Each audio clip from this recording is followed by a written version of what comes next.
In this video, we will be making this formicarium, which is a 2-in-1 setup. So, let's get started.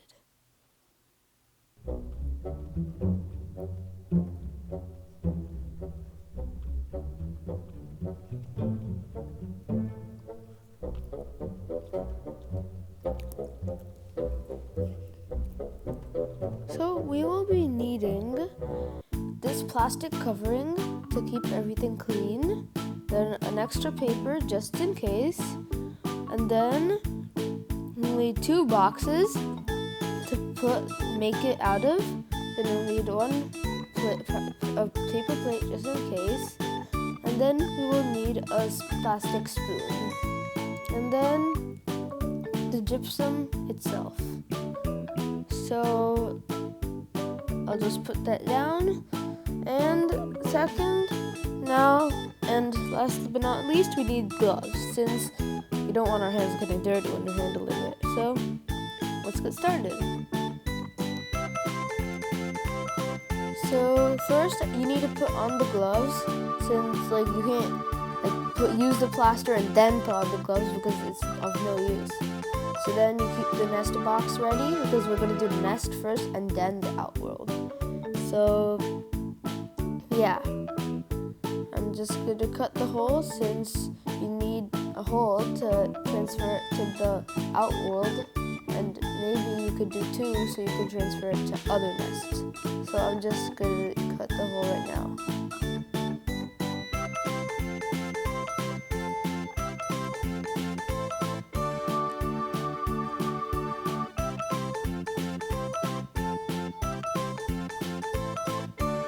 So now I'm going to put the thing in, just like the nest medium. So I'm just going to put it in until it's safely touching the glass.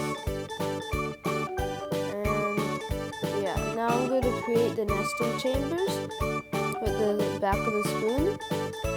So so this is the rough thing, but then there's going to be that nest entrance as you saw, and as you see right now it's missing something, just smoothness and a water tower or the water reservoir. So I'm going to put that right there. Just make it right now. So now I'm just going to smoothen it out a lot so that it will be nice and smooth.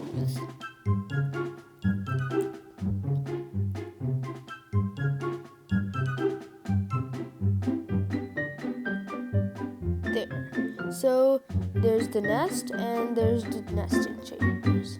So this nest is good for the queen itself and a few workers, 50 depending on the size. Now we need to wait 24 hours. But meanwhile, while it dries, let's make the outworld. So we need some sand and rocks, and if you want, a plant or some sticks if you want. So, but first thing first, we always have to cut the hole. But let's do that later since I want to show you something. You can put a sponge, but this is optional, just so that the water disperses better. So it's just you know how sponges are, they soak up all the water and then yeah. So yeah. So now after doing that, let's cut the hole and just use it with a scissor to make it big enough to put the vinyl tubing in.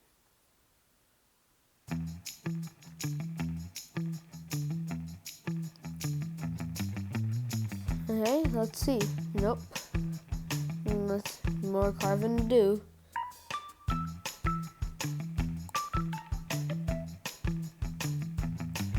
Okay, so I'm just gonna keep on doing this until the hole is big enough with the vinyl tubing.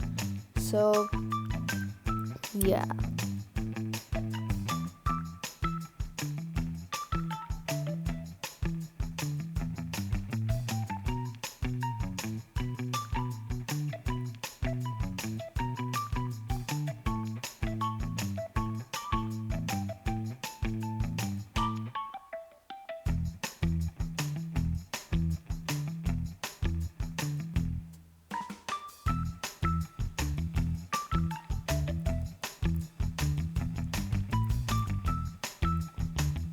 Okay, so I'm pretty sure, yeah, now it's good.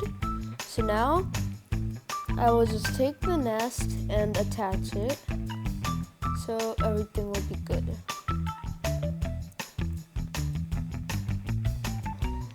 So I'm just gonna put it in and now get the nest, which I'm going to put in or not. So now I'm gonna just put the vinyl tubing the other way, so into the nest first, and then I'm going to get to the outworld.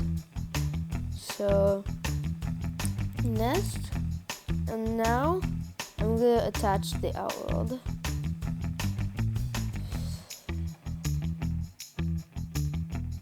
So just attach like that, and it's done. Or is it?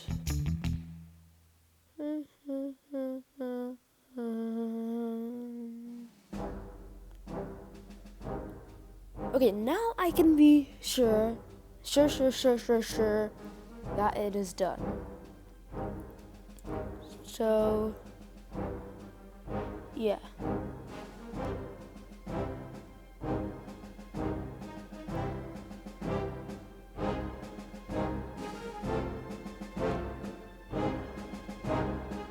Okay, so now I'm gonna put the sand in.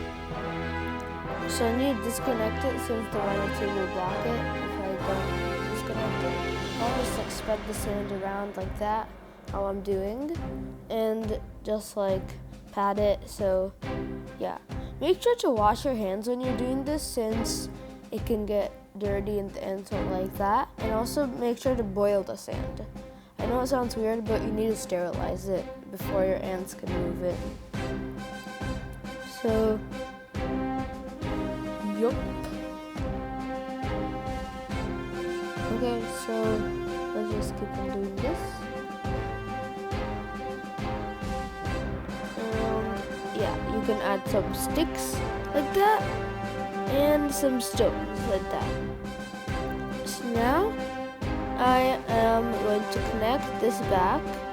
I'm going to put the lid on, close it up, and then I'm going to connect it back to the nest, which will now make the nest, like the whole nest.